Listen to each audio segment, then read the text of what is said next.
Oh, taas na lang, ala naman daw sa baba. Pababa rin yung ayun, kamukha ng kay Greg oh, para maanggihan yung gawiro. Tilos niya Greg. 20.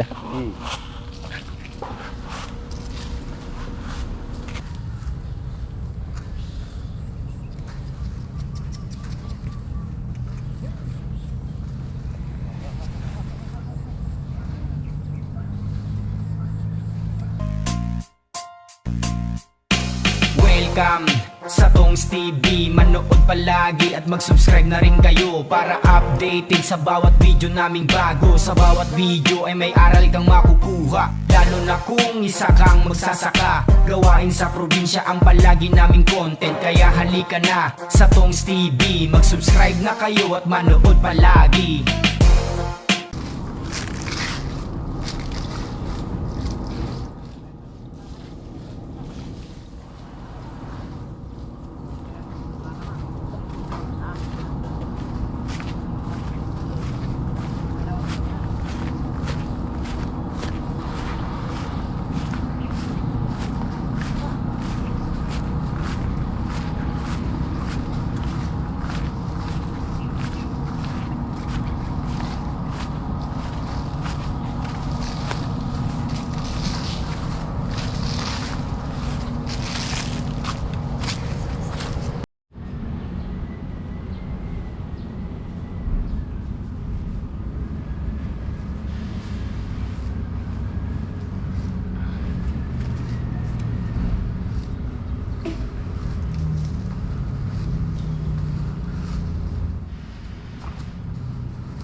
Bente Mak? 20.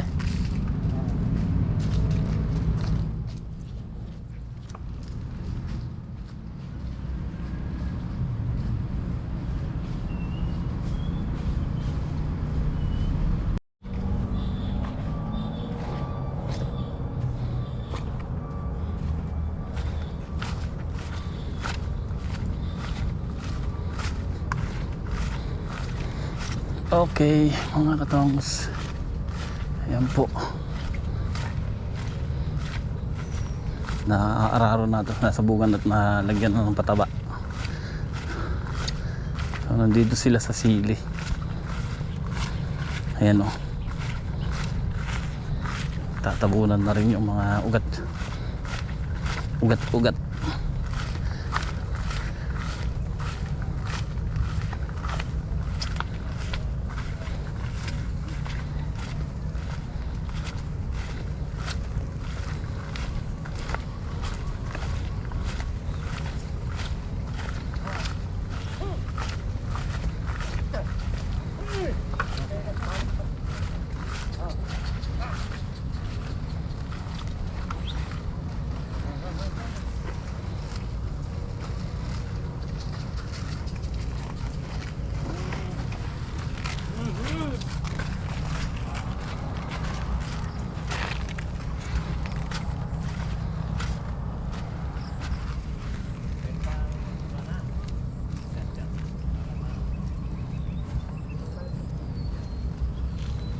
Doon sa gilid, giliran mo muna Mac, sabi ko kabila, yan sa kalabaw yan.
Kasi nakasabugan natin kabiyak.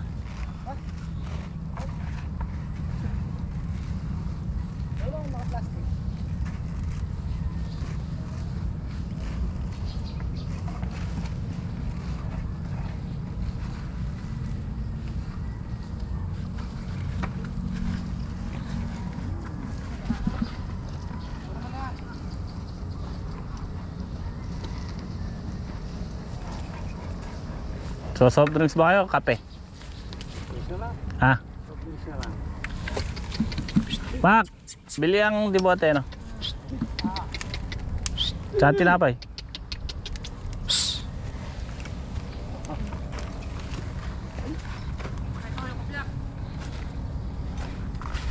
Yan, wala pa yan. Leto na yan eh.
Bili kang dibote na. Ha? Bili ang dalawang malaki. Tapos tinapay. Yung 1.5 o nakabote lang. Yung nakabote lang, dalawa. Tapos yung release ko, bili ka isang pack. Kasi alam mo yung panis. Ayan, 12 niya yata. Ha? 12 niya yata. Oo. Oh, sayang ka na rin. Tapos luto mo yung ulo dun. Doon. Yung ulo. Haluan mo ng laman para... Eh, mamaya pa yun. Ha? Sige na. Di yung ulo na. Di yung ulo, adobo mo.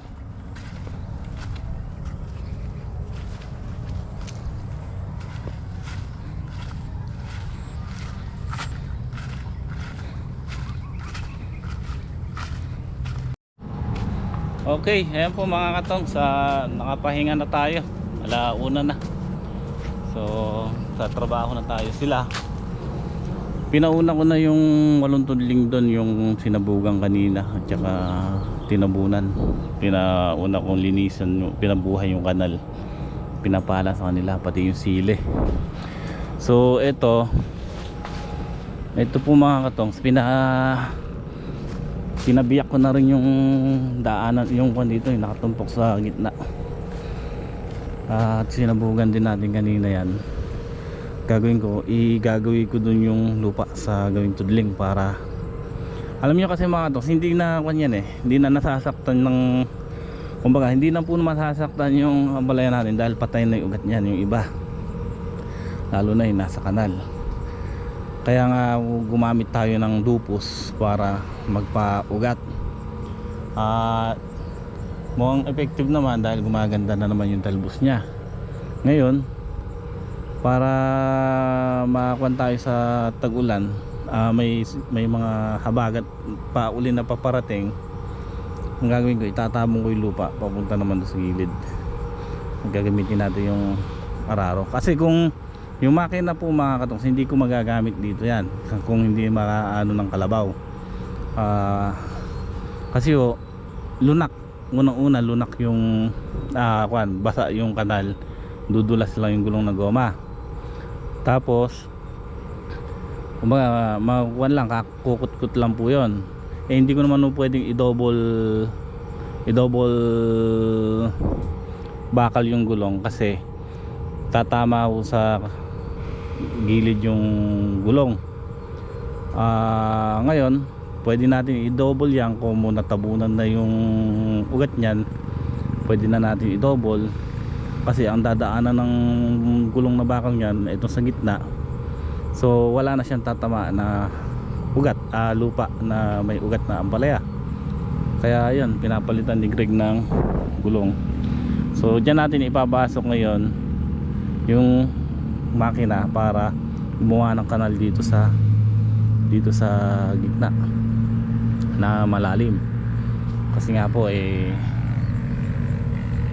magandang balita, tumaas pa ho yung ampalaya. 1.4 na po isang bundle. Ayan, 4x4. So talaga naman kahit sino gaganahan. Okay. Thank you Lord. So bili ka muna. Magkano daw diesel? Bili ka muna kahit 200 na. Ando yung galon. Tapos bili ka na rin ng ano, ng gasolina 200. Kunin mo sa bag. Paresibuhan mo ano, para makuha ko kayo pare.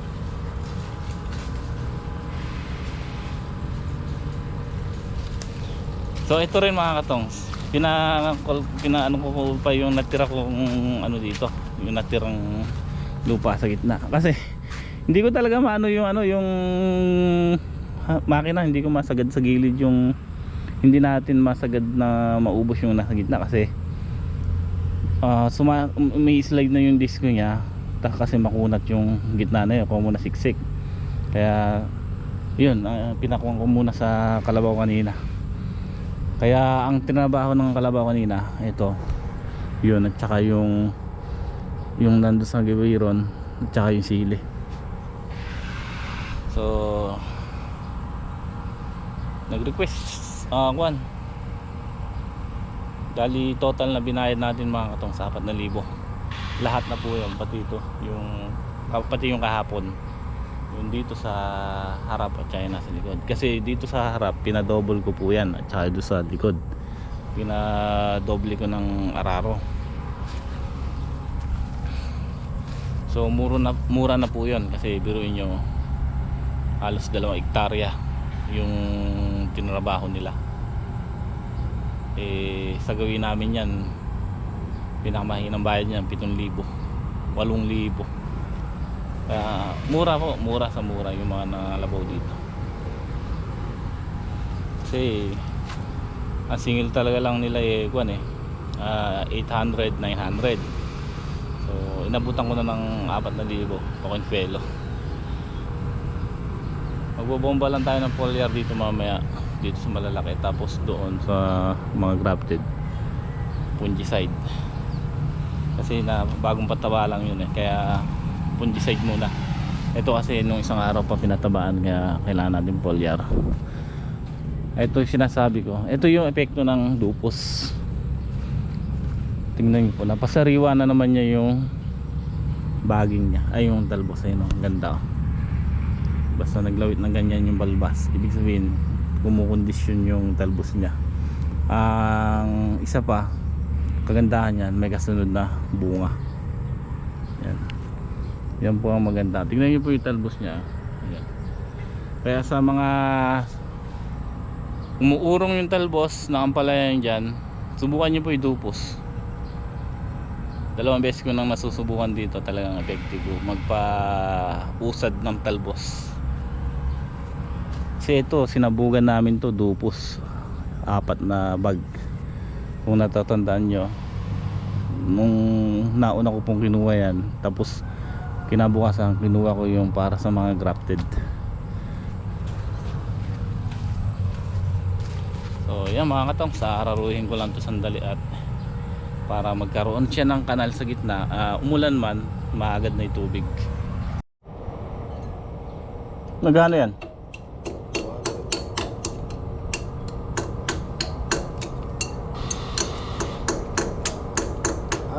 Tali mo na lahat. Magtirahan konti. Testingin natin yung pausok yan.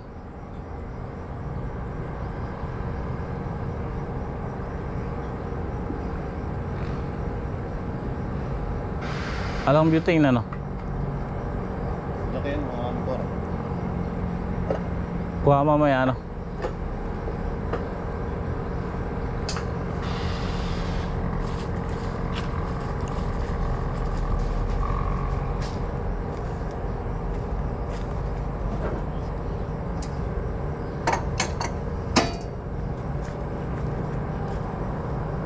Yan, nalaglag yan.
Mag-i-spray na nga po sila dahil hapon na.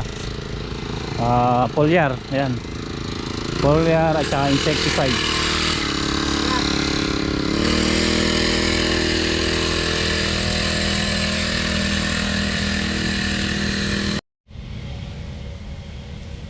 Okay, ayan, hapon na nga po mga katongs. Nagpapa-spray na tayo dito. Ayan sila.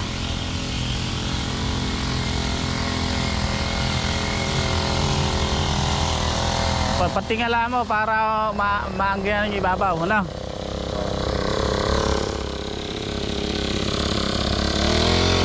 Kahit wag mo na ganong, Greg, kahit wag mo na ganong baba, sa taas na lang.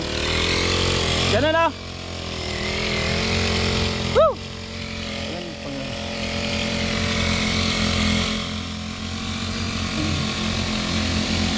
wag mo baba. Yan. Taas na lang. Oh, taas na lang, wala naman daw sa baba. Pababa rin yung ayun, kamukha ng kay Greg para maanggihan yung gawirot.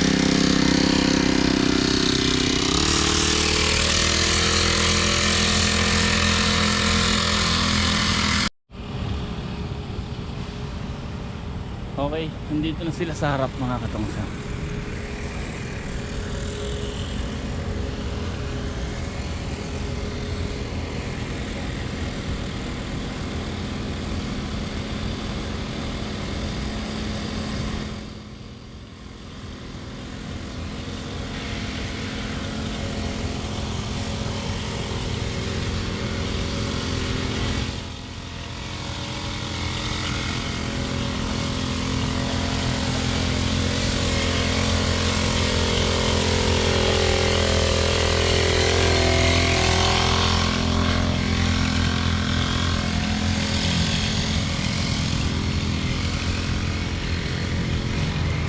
Ito yung inararo kanina, oh.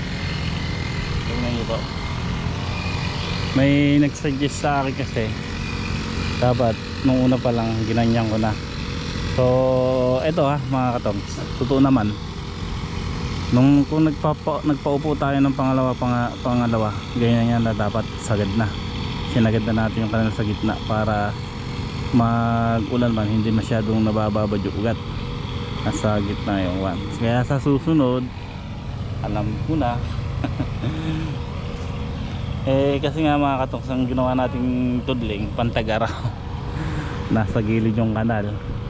Nung di ba sabi kasi sa balita mag-El Nino pala ang labas. Kaya ayan, huli na natin na na laman ng diskarte. Kaya sa susunod alam na natin. So at least kahit pa paano masisave pa naman natin yan.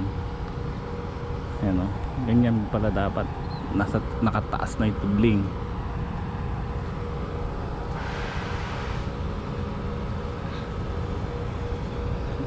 At sa susunod ganun na gagawin natin.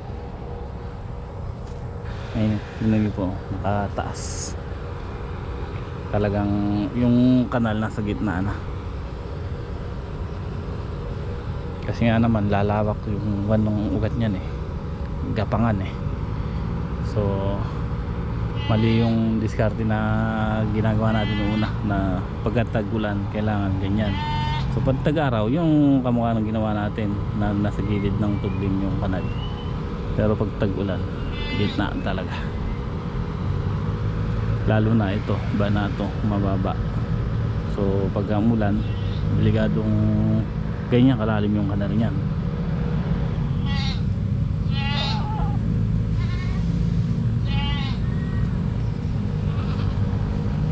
Ay, so matatapos na rin mag-spray yung dalawa na ito.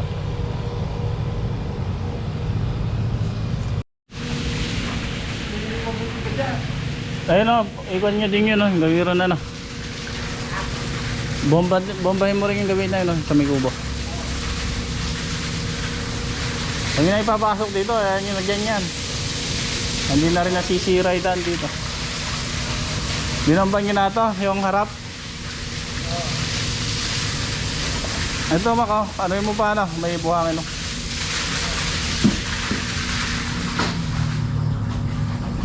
Nabitin pa sa pagbobomba yung dalawa. Naglinis.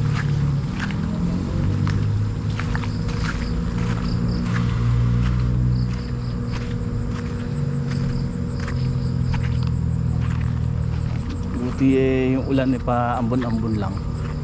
Ayos lang yan mga katong. So bukas tayo mag-i-spray ng fungicide. Ayan o. Sinyalis na tumatalab na yung pataba. Kinakain na niya. Maganda na italbos ulit. Ayan o. Madami naman maglawit ng bunga sa taas. Pero sana magtuloy na. Ayan po. Sabi ko nga mga katong, pangarap ko lang sa mga rapid na yan. Isang tinuladay ayos na tayo dun.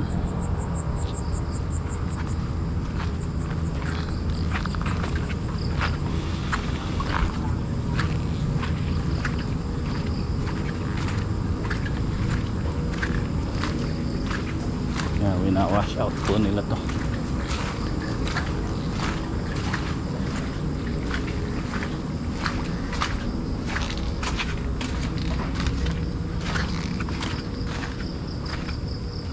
Tapos ito rin dito, pangarap ko dito kalahating sinulada.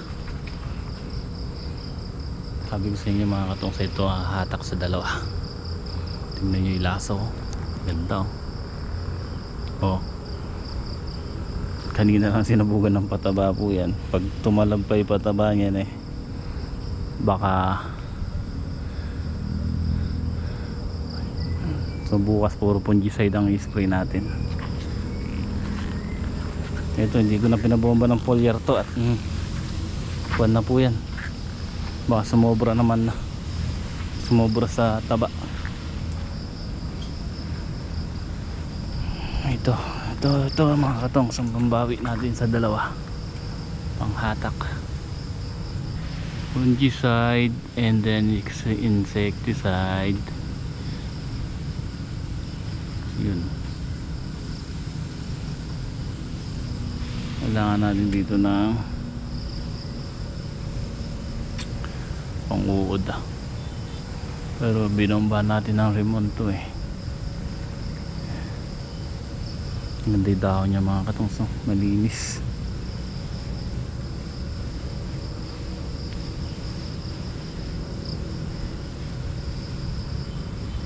Bali kanina mga katong ito. Ayan o.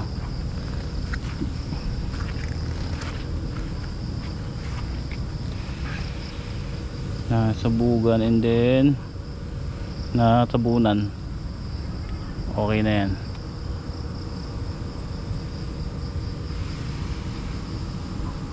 Maganda ng klase ng bunga na yan mga katong. So, sabay-sabay na yan. Dito tayo babawi.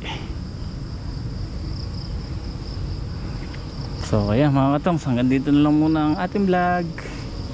Muli po maraming salamat sa inyong suporta at laging panonood sa Tongs TV. At sa mga bagong subscriber po natin yan, maraming salamat po.